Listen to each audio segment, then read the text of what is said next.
Kabanata 921. Paglabas nila sa tindahan ng damit, nakita ni Lucy ang grupo ni Severin na naglalakad papunta sa direksyon niya. Nagulat siya nang makita ang mga ito, at may biglang pumasok na ideya sa kanyang isipan nang kusa siyang lumingon sa takot at gulat na sinabi, "Let's go this way, Walbert."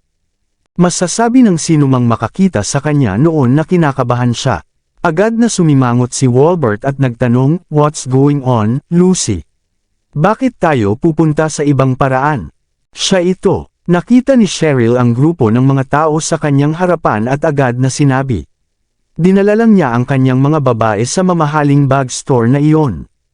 Siya. Sino siya? Umasim ang ekspresyon ni Walbert habang nakatingin kay Cheryl at nagtanong. Sa sandaling iyon, ibinaba ni Lucy ang kanyang ulo at hindi naglakas loob na magsalita. Sadya niyang sinabi sa takot, "Let's go this way, Walbert." Ayokong makita siya. Alam ni Cheryl na nagpapanggap lang si Lucy sa pag-asang si Walbert ang magkukusa na minindigan para sa kanya. Pagkatapos ng lahat, sinabi ni Lucy kanina na hindi maganda para sa kanya na humiling ng tulong kay Walbert sa pagharap sa isang level 7 na Warrior King. Ang pangunahing dahilan ay dahil ilang araw pa lang niya itong nakilala. Gayunpaman, iba ang sitwasyon kung kusang loob na tutulungan siya ni Walbert. Dahil siya ang nagkusa na mag-alok ng tulong, sa makatuwid ay hindi magkakaroon ng utang na loob sa kanya si Lucy. Agad namang sinabi ni Cheryl sa gilid, "He's Lucy X." Binanggit niya na ang tanging relasyon niya sa isang lalaki na lumabas na isang pisikal na nang-aabuso. Noong si Lucy ay nasa isang relasyon sa kanya, siya ay nalalasing sa lahat ng oras at pisikal na inabuso siya.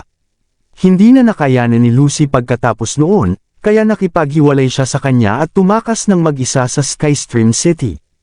Nakakabaliw yan. Hindi ko akalain na may ganyang hayop.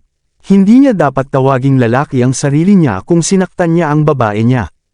Ang intensyon ni Walbert sa simula pa lang ay makuha ang puso ni Lucy, at natutuwa siya na makakakuha siya ng pagkakataong manindigan para sa kanya. Tila medyo natakot si Lucy, kaya hinila niya ito sa kanyang yakap at sinabi sa kanya, "Huwag kang matakot, Lucy. Kapag sinaktan ka niya, sasampalan ko siya. Buti pa, papatayin ko na lang siya." Ang kanyang katiyakan ay nagdulot ng labis na kagalakan kay Lucy. Itinaas niya ang kanyang ulo, at tumingin kay Walbert na namumula ang mga mata, at sinabing, "Napakabait mo sa akin, Walbert, ngunit napakalakas niyang tao na kayang lumaban ng napakahusay. Hindi ko alam kung gaano siya kalakas, pero alam kung magaling siyang makipaglaban. Kalimutan mo na lang, Walbert. Nag-aalala ako na baka hindi man lang siya ma-overpower ng mga bodyguard mo sa isang laban. Huwag kang mag-alala, Lucy. Baka wala kang masyadong alam sa attainment dahil ordinaryong tao ka, kaya malamang hindi mo alam kung gaano kalakas ang mga bodyguard ko. Tinitiyak ko sa iyo na hindi siya katugma sa kanila," kumpiyansa na sabi ni Walbert. Kung tutuusin, ang mga bodyguard na dinala niya sa kanya noong araw na iyon ay medyo malakas, at naniniwala siya na hindi siya magkakaroon ng anumang problema sa pakikitungo sa isang tao na hindi pa niya nakikilala. Bahagyang kumunat ang noo ni Cheryl nang marinig ang usapan. Siya ay higit na naguguluhan kaysa sa anumang bagay dahil alam na ni Lucy na si Severin ay isang level 7 na Warrior King. Bakit siya magpapanggap na walang alam tungkol sa lakas ni Severin? Sinusubukan lang ba niyang kumilos ng cute, uto-uto, at nakakaawa? Nagsimula siyang humanga sa paraan ni Lucy na manalo sa isang mayamang tao, at iniisip na ang mga diskarte ni Lucy ay napakahusay. Kaya't ang puso niya ay nakatuon sa pag-aaral ng mga trick ni Lucy. "Hehe, hindi mo ba iniisip na minamaliit mo kami, Miss Lucy? Hindi maraming tao ang makakalaban sa akin, alam mo ba?" sabi ng isang matandang lalaki na kasama ni Walbert. Pagkatapos, tumikim ang matanda at sinabing may pang-aalipusta, "Hindi ako magagalit sa isang taong walang anumang kakayahan, ngunit hinihiling ko na bantayan mong mabuti mamaya kapag nagsimula na akong makitungo sa kanya." Lumiwanag ang mga mata ni Lucy, "That sounds great. Pero hindi ko siya gustong patayin. Gusto ko lang siyang pilayin. Ito ay perpekto kung siya ay magiging isang pulubi na hindi mamuhay ng normal at kinuha ang lahat ng kanyang pera sa kanya. Isipin na tapos na, hehe. Para siyang patay para tretuhin ka ng ganyan. Tumawa si Walbert at papasok na sana si Lucy at ang iba pa. Medyo natakot si Lucy noong una, ngunit inaliw niya ang kanyang sarili sa katotohanan na si Walbert ay ang master ng isang first-tier na pamilya, at ang Staystream City ay kanyang teritoryo. Kahit na hindi nagawang manalo ng mga lalaki ni Walbert, si Severin, sigurado siyang hindi maglalakas loob na patayin sila. Pagkatapos mag-isip tungkol dito, sinundan niya si Walbert at ang kanyang mga tauhan sa tindahan. Gayunpaman, bahagyang nauuna ang mga ito sa kanya habang siya at si Cheryl ay nakasunod sa kanila mula sa likuran. Bulong ni Cheryl kay Lucy, bakit hindi mo sinabi kay Walbert na level 7 warrior king siya? Iyan ay isang napakataas na antas ng pagkamit. Ano ang dapat nating gawin kung ang mga lalaki ni Walbert ay hindi manalo laban sa kanya? Ngumisi si Lucy. Ang pinakamagandang senaryo ay kung kaya nilang talunin si Severin, ngunit hindi mahalaga kung sila ay matagumpay o hindi. Kung mabigo sila at binugbog ni Severin ang kanyang mga tauhan, sana ay nasaktan niya si Walbert. Kung ganoon, hindi rin ito hahayaang mag-slide ni Walbert. Matapos marinig yun ni Cheryl, bigla niyang na-realize kung ano ang plano ni Lucy at palihim siyang nag-thumbs up kay Lucy. Ang bag na ito ay mukhang kamanghamanghang. Gusto ko ito. Nagbabrowse si Megan sa mga item sa tindahan nang sa wakas ay nakakita siya ng isang bag na nagustuhan niya at napabulalas siya sa tuwa. Gusto ko rin ang bag na ito. Tumakbo si Lucy, inagaw ang bag, at pagkatapos ay bumalik sa tabi ni Walbert. Lucy, kapwa gulat na gulat sina Severin at Diane nang makita siya, dahil hindi nila akalain na doon sila magkikita. Bakit ka nandito, Lucy? Medyo nagulat din si Felicia. Narinig niya na medyo matagal nang nawala si Lucy, at ang balita sa kalye ay tumakas si Lucy sa Brookborn. Ang pagkakita kay Lucy na nagpakita doon ay walang alinlangan na nakagulat sa kanila. Higit sa lahat, nakatayo sa likuran niya ang isang lalaking nakasuot ng ilang mamahaling damit, at may ilan pang mga tao sa likuran niya. Sa hitsura nito, mukhang maayos naman si Lucy. Hehe, naalala mo pa ba ako, Severin? Lucy chuckled and said angrily, "You ruined me, you bastard." Ngumisi si Severin, iniisip na sinisisi siya ni Lucy sa pagkasira ng kanyang masayang kinabukasan. Hindi niya maiwasang mapangiti habang sinasabi, "Di ba dapat sinisisi mo ang sarili mo sa nangyari sa nakaraan? Mayroon kang ilang tapang na magpapakita sa harapan ko. Hindi ka ba natatakot na papatayin kita? Dapat nagtago ka na lang pagkatapos na tumakas ka." Gayunpaman, ang pag-uusap nina Lucy at Severin ay ganap na hindi naintindihan ni Walbert. Mula sa kanyang pananaw, pisikal na inabuso ni Severin si Lucy at hindi nagpakita ng mga palatandaan ng pagsisisi. Agad na humakbang si Walbert at sinabing, "Ikaw ang pinakamasamang hamak na nakilala ko. Tuturuan kita ng leksyon ngayon."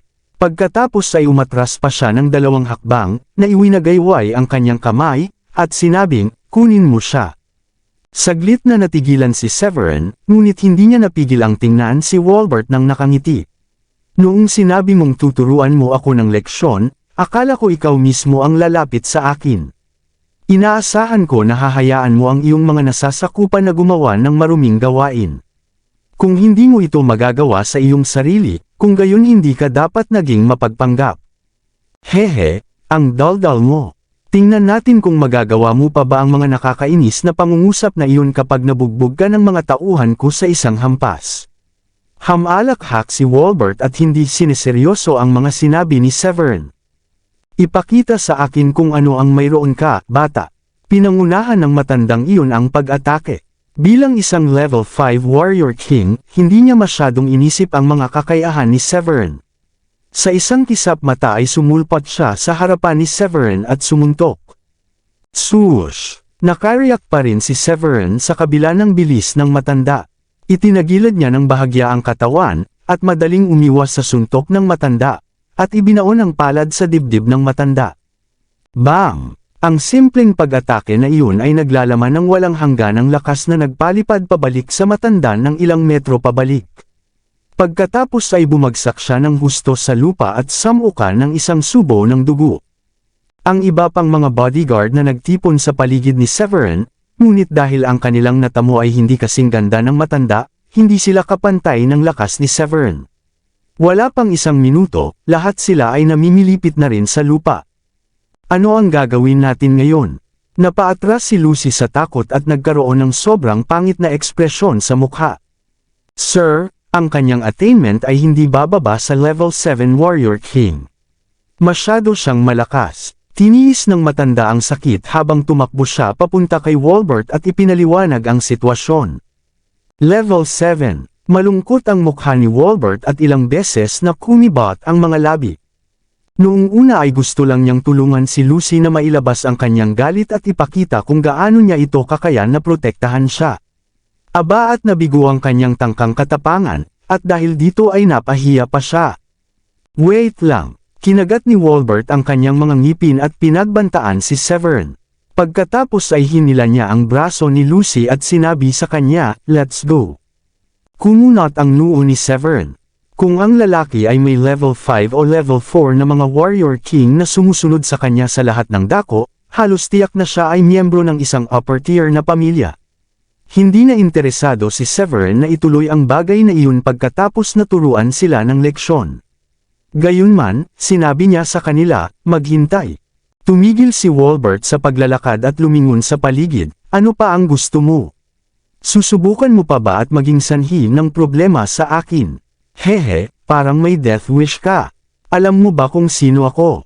Huwag isipin na magagawa mo lang ang anumang gusto mo sa Skystream City dahil lang sa level 7 Warrior King ka." Ngumiti si Severin. "Hehe, dahil nasa Skystream City ako, napagpasyahan kong hayaan na lang ito." Nilingon ni Severin si Lucy at sinabing, "Ang bag na hawak mo ay kinuha muna ni Megan. Dadalhin mo ba?" Noon lang naalala ni Lucy ang bag na nasa kamay niya. Galit siyang humakbang at inihagis ang bag sa paanan ni Megan. "Ito, ayaw ko na, kaya kung mabuhay ng maayos kung wala ito," sabi niya habang naghahanda para tumalikod at umalis. "Kunin ito muli," malamig na sabi ni Severin. Alam niyang ang dahilan kung bakit siya pinuntirya ni Walbert ay dahil sa pangsusolsol ni Lucy. Palagi siyang may paraan para makumbinsi siya. Huwag lumampas sa linya. Kaagad na umabanti ng 2 hakbang si Walbert at sinamaan ng tingin si Severin. "Magbibilang ako hanggang 3. Kung hindi mo ito kukunin, papatayin kita kaagad." Matamang tumingin si Severin kay Lucy at hindi pinansin si Walbert. "I believe I've been kind enough to you already, yet you're still so insistent on targeting me. Kung patuloy mong inilalagay ang iyong sarili sa ganitong sitwasyon, hindi mo ako masisisi sa pagpatay sa iyo kapag nagpasya akong sapat na." Natakot si Lucy, at nakikita niya sa mga mata ni Severin ang layuning pumatay. Siya agad ay nag-squat down ng mabilis sa kabila ng kanyang hindi pagpayag na gawin ito at kinuha ang bag sa lupa upang ibalik ito kay Megan. "Ang walang awa mo. Mark my words, pagsisisihan mo lahat ng ginawa mo." Tinitigan ng masama ni Walbert si Severin at inakay si Lucy palayo. Namumula ang mukha niya sa galit pagkalabas niya ng tindahan. Agad namang humingi ng tawad si Lucy kay Walbert at sinabing, "I am sorry. I was such a burden on you. I am sorry dahil napagtripan ko ang mga bodyguard mo at pinahiya ka." Siya pagkatapos ay nagsalita sa isang kahit na mas agrabyado na tono, "Hindi ko alam na ganoon pala siya kalakas. Kung alam ko lang ng mas maaga, hinding-hindi ako papayag na ipaghiganti mo ako."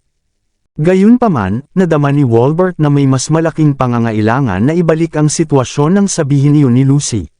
Siniguro niya kaagad, "Huwag kang mag-alala, hindi kita sinisisi dahil wala ka pang nalalaman. Magkakaroon ng payback sa pagtatapos ng araw." Nang makarating siya sa entrance ng elevator, tumingin si Walbert sa tindahan at sinabing, "He's quite arrogant, isn't he?" Mukhang wala siyang balak umalis sa lugar na ito. Marahil ay hindi niya alam na mula ako sa isang first tier na pamilya. Kaya maging ito, kung gayon. Hayaan mo siyang mamili. "I call my family's level 8 warrior king to come over right now." Sa palagay ko ay dapat na siyang makarating dito sa oras bago ang bastard na iyon ay makaalis. Lihim na natuwa si Lucy nang mabalitaan niyang may darating na level 8 warrior king. Sa wakas, nakaramdam siya ng kumpiyansa na maabot ni Severin ang kanyang wakas. Kung tutuusin, hindi posibleng maging level 9 warrior king si Severin, dahil ang lakas na iyon ay maituturing na powerhouse na maihahambing sa Four Great War Gods. Gayunpaman, pinaalalahanan pa rin niya si Walbert, bakit hindi na lang natin pabayaan ang isang ito, Walbert? Hindi marami na kayang masaktan ng isang level 7 Warrior King. Iyon ay dahil alam mo na siya ay may isang uri ng backer. Natigilan si Walbert nang mag-isip siya. Umiling siya. I don't think na meron siya. Siya ay mula sa Brookborn, kaya anong uri ng suporta ang maaaring magkaroon ng isang tao na mula sa isang maliit na lugar? Malamang na pinalaki niya ito sa Brookborn at nagpa siya na dalhin ang kanyang mga babae dito para sa isang holiday.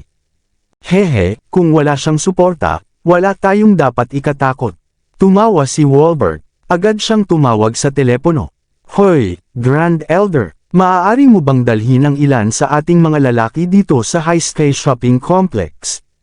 Ang mga lalaking kasama ko ay binugbog. Oo, gayon din ang matanda. Sabihin sa isang pares ng mga antas 7 mandirigmang hari na sumama din sa iyo. Ang taong kailangan mong harapin ay isang level 7 Warrior King, kaya kailangan nating maging mas maingat. Maraming salamat sa lahat ng sumusubaybay. Please subscribe and follow my YouTube and Facebook channel, Filipino Novel. Maraming salamat po. Kabanata 925. Hindi ko akalain na nakatagpo natin ang beach na iyon dito sa Skystream City. Reklamo ni Megan habang tinitingnan niya ang stock ng mga bag. Tumingin si Diane kay Severin, at pabiro na sinabi, "Do you think you and her are fated, somehow?" Wala akong mahanap na ibang paliwanag kung bakit mo siya nasagasaan sa ganitong lugar. Ngumiti ng mapait si Severin at sinabing, "Tadhana, hindi ko akalain na matatawag mong kapalaran iyon. Mas parang malas." Tinuro tuloy ni Severin si Diane. Dahil tadhana pa ang pinag-uusapan, tadhana na ang nagtagpo sa atin. Noon, nabuntis ka kahit minsan lang tayo natulog. Kung hindi yun ang kapalaran, hindi ko alam kung ano ay. Namula agad si Diane at nilibot niya ang paningin kay Severin. Anong kalokohan ang pinagsasabi mo? Hindi ito kalokohan. Ito ay kapalaran na inayos ng langit mismo. Hindi natin masasabing hindi ang mga gawain ng makapangyarihan ngayon, hindi ba? Lalong naging kontento si Felicia kay Severin, at nagkaroon ng manugang na katulad niya. Proud siya kahit saan siya magpunta. Siya ay naging isang aspeto ng kanyang buhay na maaari niyang ipagmalaki sa kanyang mga kaibigan sa tuwing siya ay lumalabas. Huwag mo siyang hikayatin, Mom. Lalong nakaramdam ng hiya si Diane at inikot ang mga mata kay Felicia. Nakangiting sabi ni Severin kay Diane, "Why don't you choose 2 bags, honey?" Nakapili na sina Megan at Sheila sa kanila. "Ikaw na lang ang natitira." Tumanggo si Diane. "Oo naman. I choose 1 then since may iba na nagbabayad sa akin." Matapos bilhin ang lahat, binayaran ni Severin ang bayarin at lumabas ng tindahang iyon patungo sa katabi. Paglabas nila, marami pa silang bag na hawak sa kanilang mga kamay. "Okay, sa tingin ko ay katatapos lang mamili. Hindi ba oras na para bumalik tayo sa hotel at magpahinga? Pagkatapos nito, makakahanap tayo ng magandang restaurant at magkaroon ng magandang handaan mamaya sa gabi." Pinlano ni Severin ang itinerary pagkatapos ng kaunting pag-iisip.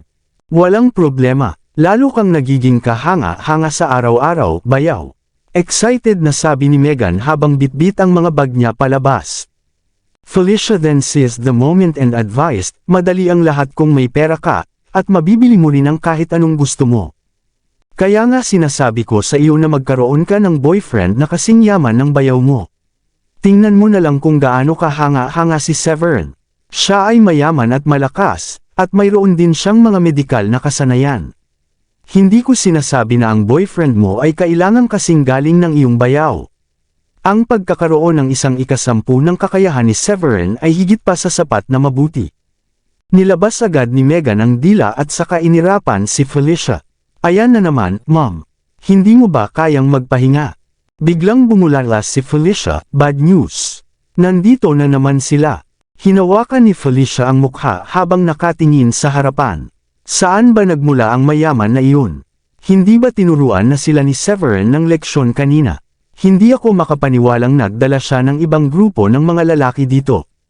Malakas ang matandang iyon mula kanina, ngunit hindi pa rin siya makakapantay sa iyo, hindi ba? Sinulyapan sila ni Severin at sinabing, I've just about had enough of this. Kailangang mamatay ni Lucy. Paulit-ulit na niya akong pinasakit ng ulo, at naging mabait na ako para pakawalan siya. Now that she found another rich young man, I think it's time to stop her once and for all.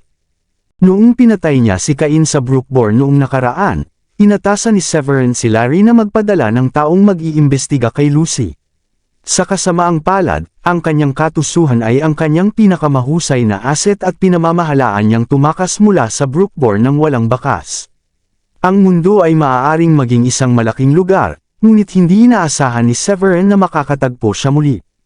Ito na ang oras na huminto siya sa pagiging madali sa kanya. Hehe, ang mga taong ito ay naghahanap ng kamatayan.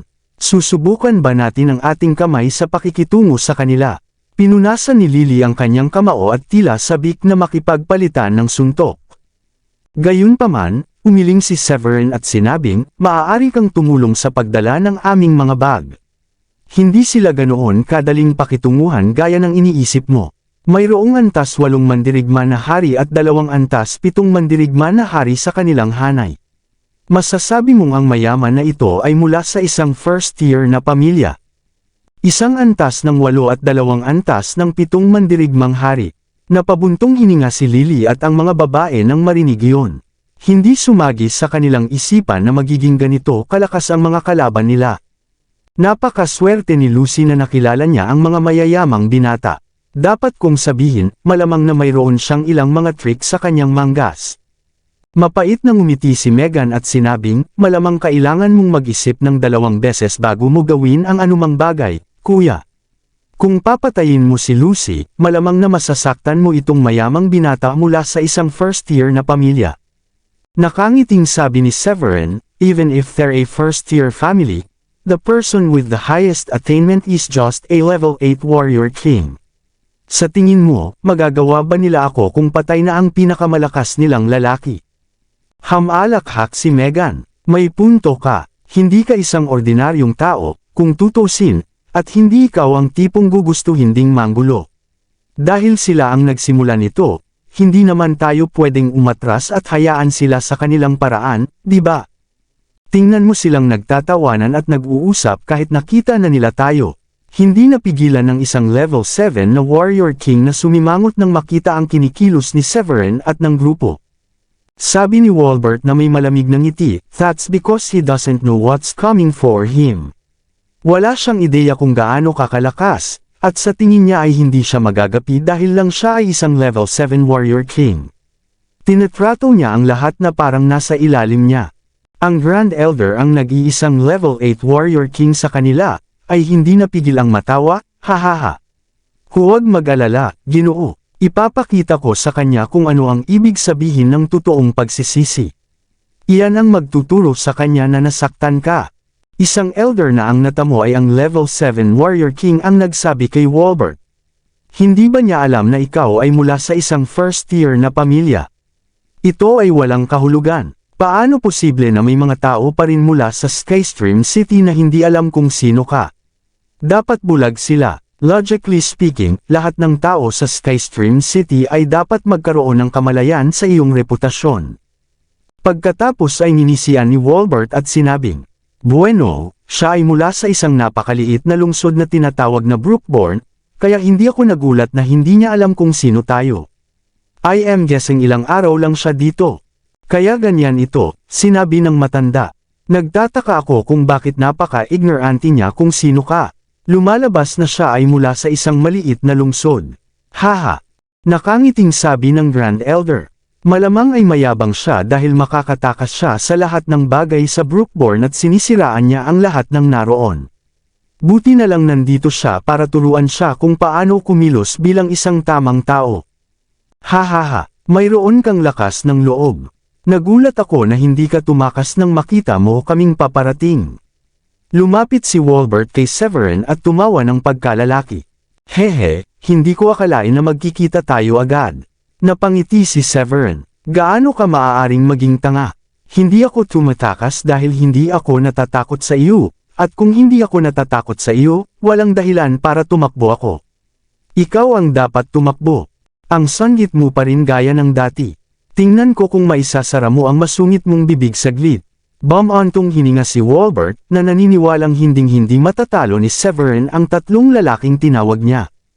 Kung ang isang level 8 Warrior King at dalawang level 7 na Warrior King ay sabay-sabay na umatake kay Severin, hinding-hindi niya sila matatalo maliban kung siya ay level 9 Warrior King. Deserve mo kung ano ang darating para sa iyo, Lucy.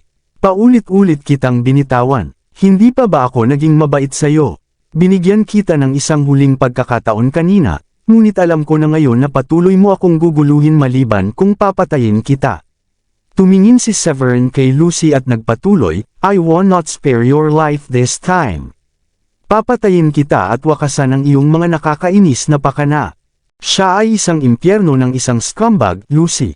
I think dapat na lang natin siyang patayin. Gusto ko siyang patayin ngayon din. Walbert gritted ng kanyang ngipin at remarked bago sinabi kay Lucy na maaaring sabihin ang kahit ano pa. Gayunpaman, sinabi ni Lucy, hindi. Masyadong maluwag para sa kanya ang pagpatay sa kanya.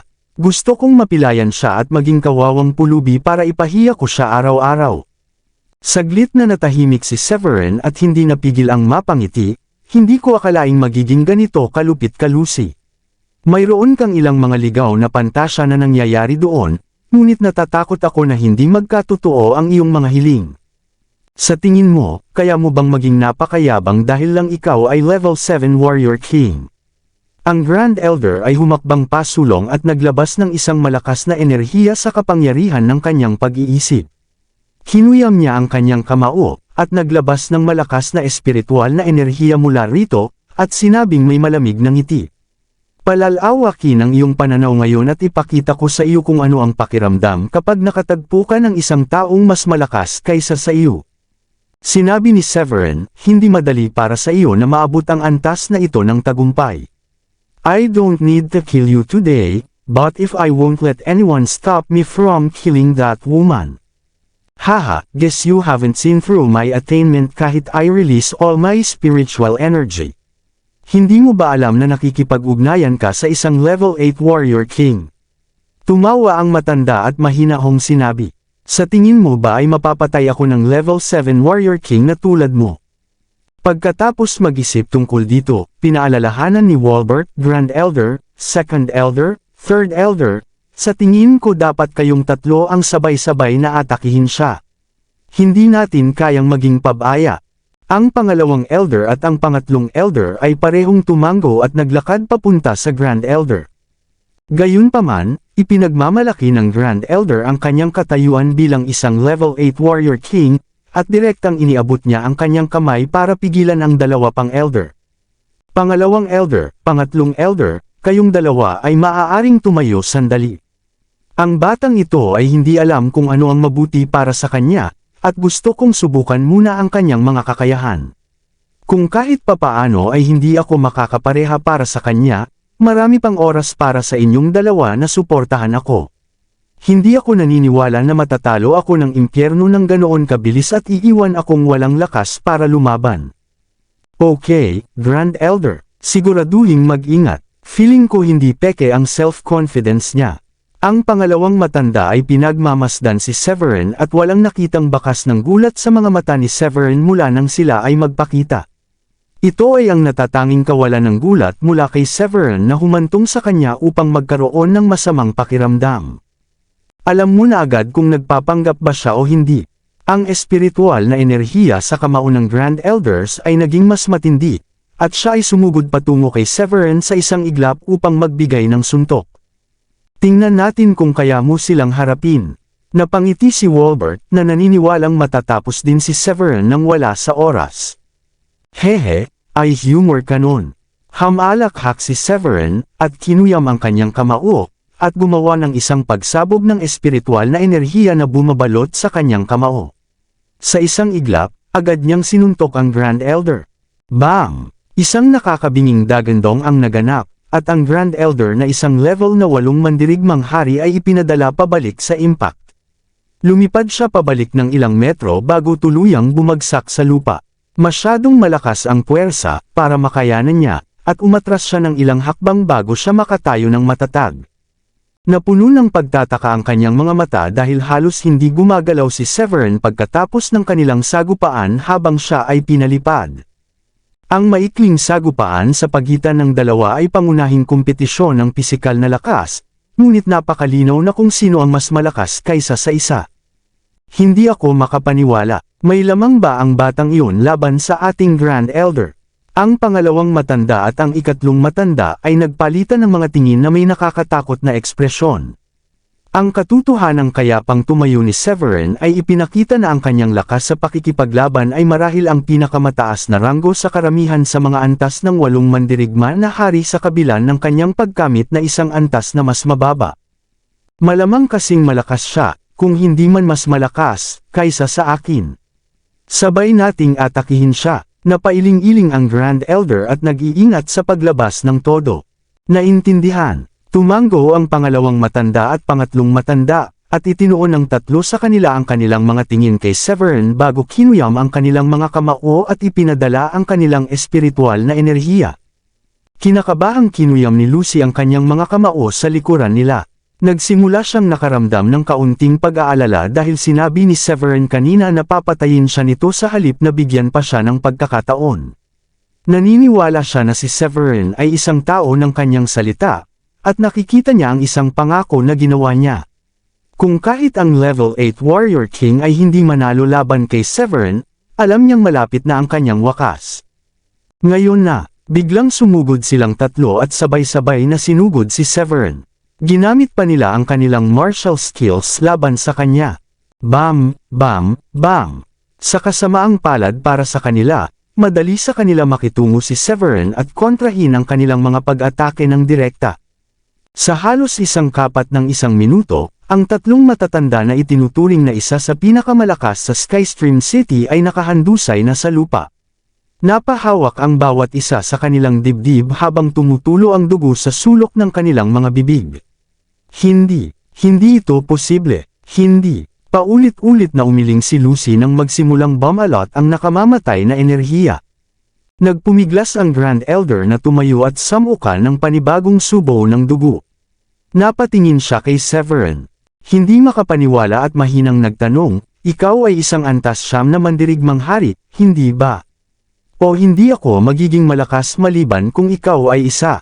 Ang lakas na mayroon ka kanina ay yaong isang level 9er Warrior King. Sigurado ako dito." Walang pakialam na sinulyapan ni Severin ang matanda at mahinahong sinabi, "Wala akong obligasyon na ihayag ang aking natamo sa isang kalaban na aking natalo." Ang mga salita ni Severin ay parang isang sampal sa mukha ng Grand Elder, at ang mukha ng mga huli ay lalong namutla habang ang dugo ay bumulwak sa kanyang bibig. "Maghintay ka dyan, Grand Elder." Ang pangalawang matanda at ang pangatlong Elder ay agad na lumapit upang tulungan ang Grand Elder na makatayo, sa takot na baka mamatay siya kapag nagalit siya kay Severin. Kung nangyari iyon, kung gayon ito ay isang napakalaking pagkawala para sa pamilya. "I spare you 3 because you are under order from Walbert." Ngumiti si Severin at agad na tumingin kay Lucy. "Walbert, iligtas mo ako, iligtas mo ako." Takot na takot si Lucy sa mga titig ni Severin kaya nanlambot ang mga paa nito at agad itong nagtago sa likod ni Walbert. Napalunok si Walbert sa takot at inaliw si Lucy. "Huwag kang mag-alala, anak ako ng isang first tier na pamilya. Hindi siya maglalakas loob na gawin ang anumang bagay sa iyo." Sa kabila ng paglalagay ng isang matapang na mukha, ang kanyang kumpiyansa ay nagsimulang lumiit kumpara sa dati. Kung tutusin, kung ang isang level 8 Warrior King at dalawang level 7 na Warrior King ay hindi makakapareha para kay Severin, kung gayon walang sinuman sa kanyang pamilya ang makakapantay sa kanya, kahit na sabay-sabay silang umatake kay Severin. "Tumabi ka na, Mr. Walbert." Isang hakbang pasulong si Severin at malamig na sinabi, "Hinihikayat kita na gumawa ng isang hakbang pa. Ang pamilya ko ay isang first tier na pamilya. Hindi mo kaming kayang guluhin, ang Crenshaws." Pinandilatan ni Walbert si Severin na namumula ang mga mata. Mabagal na humakbang pasulong si Severin at mariing sinabi, "Ipapadala kita sa libingan kasama niya kung hindi ka lalayo sa akin. Papatayin ko din ng masama ang mga nakatatanda mo habang nandito ako." Pagkatapos ay tingnan natin kung gaano kalakas ang Crenshaw kapag tapos na ako. Ang pamilya ko may mga taga-suporta. Nagnganga ang mga ngipin ni Walbert at mariing sinabi. Tumawa ulit si Severin, I don't care whether or not that's true. Papatayin ko si Lucy, at kung patuloy akong iniinis ng pamilya mo dahil sa babaeng ito, sinisigurado kong pagsisisihan mo ang lahat sa hinaharap. Ngayon tumabi ka. Tinadyakan ni Severin ang kanyang paa at nagpakawala ng malakas na alon ng espiritual na enerhiya. Sina Walbert at Lucy sa kanyang harapan ay tumanggap ng buong epekto ng panggigipit na iyon at nahulog sa lupa. Dahil nakatayo siya sa harap ni Lucy, siya ang unang nakaranas nito, at pagkatapos ay tumalsik siya ng isang subaw ng dugo. Pagkatapos ay binawi ni Severin ang kanyang espiritual na enerhiya sa susunod na segundo. Huwag mo akong patayin. Gagawin ko ang lahat basta bitawan mo lang ako. Alam ni Lucy na hindi makikinig si Severin sa mga salita ni Walbert, at hindi niya inaasahan na magiging ganoon kalakas si Severin.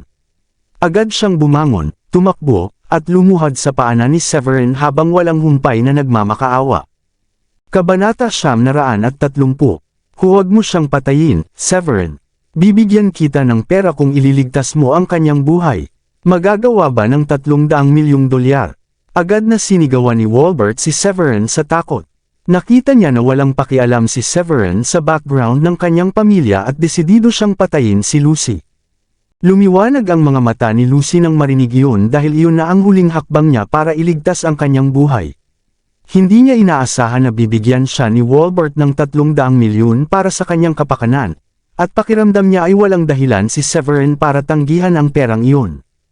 Sa sobrang takot ni Cheryl sa mga nangyayari ay nanginginig siya at nagtago sa isang tabi. Matapos marinig ang alok ni Walbert, nag-ipon siya ng lakas ng loob at sinabi kay Severin. Narinig mo yun, hindi ba, Severin?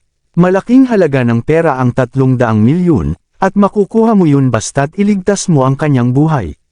Maraming tao ang hindi man lang magkakaroon ng pagkakataong kumita ng ganoong kalaking pera sa buong buhay nila. Agad na nabigla si Felicia sa alok ng gayong katawa-tawang halaga, ngunit hindi niya alam na halos ganoon din ang ginastos ni Severin noong siya ay nasa auction house. She stepped forward and persuaded him, 300 million is a lot, Severin. Hindi lang natin pwedeng tanggihan ang alok na ito. Hindi sila pinansin ni Severin, na humakbang pasulong, at mahinang sinipa si Lucy sa dibdib. Ikaw, lumuwa si Lucy ng isang subo ng dugo. Dahil isa lamang siyang ordinaryong tao, sapat na ang malumanay na sipa ni Severin para wakasan ang kanyang buhay. Napahawak siya sa dibdib niya at walang buhay na bumagsak sa lupa.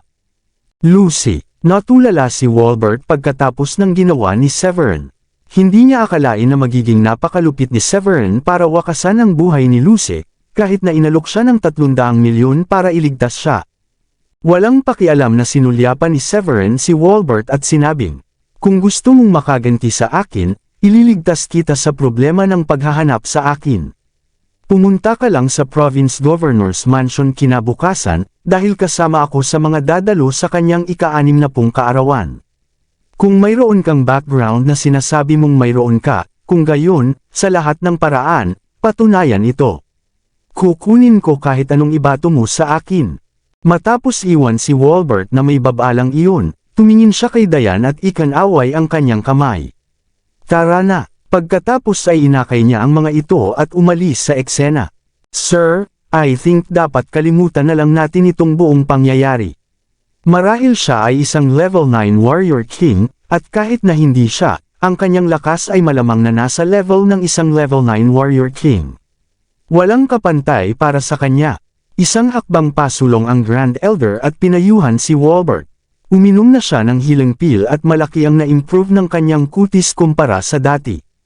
Tama yan sir, papatayin na sana niya kami kung iyon ang gusto niyang gawin. Sa tingin ko maswerte tayo. Posibleng napatay niya si Lucy dahil paulit-ulit niya itong tina-target.